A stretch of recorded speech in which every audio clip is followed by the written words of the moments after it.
ఆదిలాబాద్ జిల్లా బోధ్ మండలంలో అకాల వర్షం వల్ల రైతులు నానా అవస్థలు పడుతున్నారు. మొక్కజొన్న, సోయా పంటలను అమ్ముకుందామని మార్కెట్లోకి తీసుకొస్తే అకాలంగా కురిసిన వర్షాల వలన పంటలు తడిచిపోయి అరిగోసలు పడుతున్నారన్నారు. తీరా తడిసిన పంటలను అమ్ముకుందామంటే సిబ్బంది తేమ పేరిట ఇబ్బందులు గురి చేస్తున్నారని వాపోతున్నారు. సోయా పంట కొనుగోలు ఇంకా ప్రారంభించలేదని, వెంటనే కొనుగోలు ప్రారంభించాలని రైతులు వేడుకుంటున్నారు. ప్రభుత్వం తేమ పేరిట రైతులను ఇబ్బందులు పెట్టకుండా పండిన ప్రతి పంట చివరి గింజ వరకు కొనుగోలు చేయాలని కోరుతున్నారు.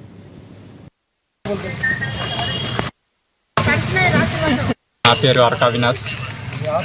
మన ఇక్కడ తెచ్చి మినిమం బోత్ మండల్ నుంచి నక్కలవాడ గ్రామము ఇక్కడ మినిమమ్ బోత్ మార్కెట్ దగ్గర తెచ్చి 70 కుంటలు తెచ్చినాం. మేము 70 కుంటలు తెచ్చిన అయితే ఒక నెల అయింది. నెల అయిన తర్వాత మొలకలు కూడా వచ్చినాయి. కానీ ఇక్కడ గవర్నమెంట్ కూడా చూసి కూడా మనకు ఏం అభ్యంతరం ఇస్తలేదు.